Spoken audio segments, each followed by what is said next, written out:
Hi everyone, welcome to market updates by Delta Exchange. इस video में हम कई सारे न्यूज अपडेट को कवर करने वाले हैं जो आपको एक इन्फॉर्म डिसीजन लेने में जरूर हेल्प कर सकते हैं। जैसे कि स्टैंडर्ड चार्टर्ड को ये लगता है कि इस यूएस इलेक्शन में कोई भी जीते, whether it is Kamala Harris और डोनाल्ड ट्रम्प, इलेक्शन के बाद मार्केट में पॉजिटिव रैली देखने को जरूर मिल सकती है। साथ ही चाइना बिटकॉइन में पंप कर सकता है। अगर ऐसा हुआ तो शायद एक बहुत अच्छी पॉजिटिव रैली इन्वेस्टर्स और ट्रेडर्स को देखने को मिले। ऐसे और भी अपडेट्स हम इस वीडियो में कवर करने वाले हैं, सो वीडियो के एंड तक जरूर बने रहना। और without wasting any time let's get started. सबसे पहले आपको मार्केट की हाइलाइट्स दे देते हैं कि आखिर पिछले हफ्ते बिटकॉइन और ऑल्ट कॉइन ने कैसा परफॉर्म किया। पिछले हफ्ते बिटकॉइन और ऑल्ट कॉइन दोनों ही थोड़ा नेगेटिव नजर आया। जहां बिटकॉइन -4.23% नेगेटिव था, वहीं इथेरियम -8% के लगभग, और साथ ही ऑल्ट कॉइन्स भी थोड़े डाउन ट्रेंड में देखने को मिल रहे थे। वहीं बात करें इस हफ्ते की, तो बिटकॉइन और इथेरियम दोनों ही सस्टेन करने की कोशिश कर रहे हैं और आज के डेटा के हिसाब से बिटकॉइन -1% है, वेयर एज इथेरियम 0.23% नेगेटिव चल रहा है। ये स्टैंडर्ड चार्टर्ड यूएस इलेक्शन 2024 को लेकर काफी ज्यादा बुलिश नजर आ रहा है।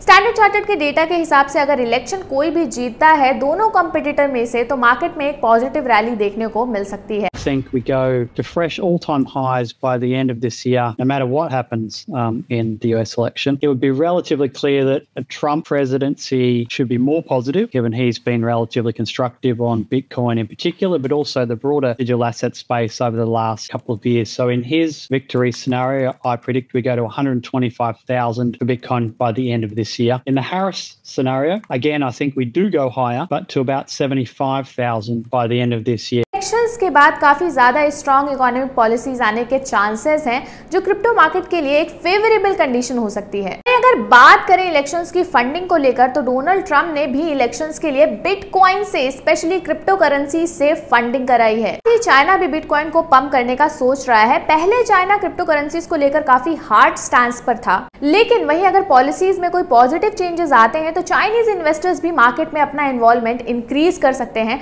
और यहां से मार्केट में एक पॉजिटिव रैली आ सकती है। The reason I highlight China is that they're kind of like the final boss as it relates to all-time highs in crypto. The macro is lining up perfect. Market में bullish rally का एक और main reason भी हो सकता है black rock का बढ़ता हुआ interest in crypto market. Last event black rock की ETF के बाद मार्केट में काफी पॉजिटिव रैली देखने को मिली है। Modern era, the institutional era of Bitcoin adoption starts January 2024. What changed in January 2024? The SEC approved 10 to 11 spot Bitcoin ETFs, and that started an avalanche. So we went from a perception that this was not an endorsed or legitimate asset class at the regulatory level, and someone could have said, I think the SEC is going to ban it, or they're going to deem it a security or something. And the world changed by the middle of January, and now it was clear that it wasn't going to be banned. यहाँ साथ ही geopolitical tension की वजह से उन ETFs में से काफी ज्यादा आउटफ्लो भी इस मंथ आया है। थर्सडे को स्पेशली बिटकॉइन में $52.2 मिलियन का आउटफ्लो देखने को मिला।